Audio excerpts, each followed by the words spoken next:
Newton H. Rattus presents This Week in History for the week of January 24th through January 30th.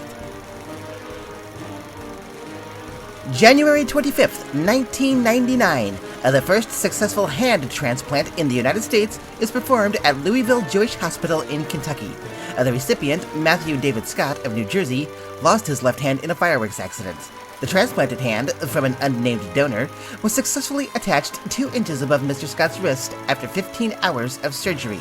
This was the second successful hand transplant in medical history, the first occurring in France a mere 5 months earlier. Over 15 years after the surgery, Mr. Scott's transplanted hand is still functioning fully, with only one minor complication. Every Halloween, the donor hand takes on a life of its own, reaching for the butcher's knife for no apparent reason. January 26, 1969, the Federal Emergency Management Association declares 40 counties in Southern California federal disaster areas. The region received more than 14 inches of rainfall over 10 days, with Mount Baldy, located east of Los Angeles, receiving over 50 inches of rain during that period. Mudslides began occurring on January 22nd, claiming 91 lives and causing over $1 billion in property damage to the towns of Monterey, Brooksville, Santa Ana, and others. Following FEMA's declaration, newly elected President Richard Nixon, as one of his first official acts, ordered $108 million in disaster aid for his home state. Unfortunately, none of this relief made it to the town of Bakersfield, California, which remains a disaster area to this very day. January 28, 1671, notorious pirate Henry Morgan ransacks Panama City.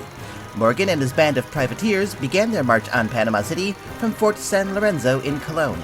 Upon reaching the city gates, the Spanish defenders found themselves severely outmatched and were scattered in short order by the well-armed invaders. The pirates then looted the Panamanian capital, then burned it and departed before any assistance could arrive. Although the raid was successful, most of Panama's treasures had already been shipped out of the country, so it became one of Morgan's least lucrative conquests. Almost ironically, the Panamanian governor had been warned weeks earlier by plantation owner turned political hack Don Juan Trump El Señor about allowing foreigners into the country without proper background screenings.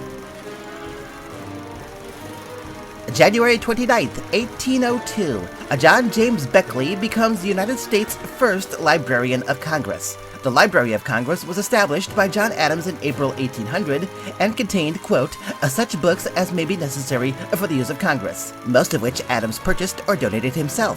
When the post of Librarian of Congress was established on January 26, 1802, Beckley, having prior experience as a librarian for the Virginia State Senate, applied to Secretary of State James Madison and obtained the appointment from President Thomas Jefferson. Beckley served as librarian in concurrence with his other duties as clerk of the House of Representatives, and he received an additional $2 per day in salary for his librarian services.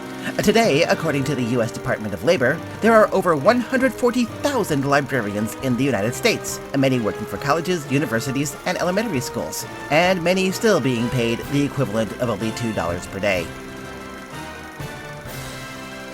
January 30th, 1931. Charlie Chaplin's classic silent movie City Lights premieres at the Los Angeles Theater. Despite Hollywood's trend toward talkies at the time, Chaplin decided to keep City Lights a silent picture, relying heavily on the sight gags and nonverbal communication that made him famous, along with well-timed sound effects and a marvelously produced musical score which Chaplin himself composed. The simple yet beautifully told story of Chaplin's little tramp turning benefactor for a blind flower girl was adored by both critic and casual viewer. One reporter went so far as to describe the final scene between the movie's principals as, quote, the greatest piece of acting and the highest moment in movies. City Lights cemented Charlie Chaplin's legacy as perhaps the greatest American actor who almost never spoke a word. Unlike Hollywood stars such as Sylvester Stallone, Arnold Schwarzenegger, and Tommy Chong, who have built successful careers out of not being able to properly speak at all.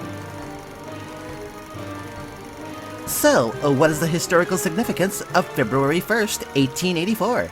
Tune in next week as Newton H. Rattus presents another installment of This Week in History!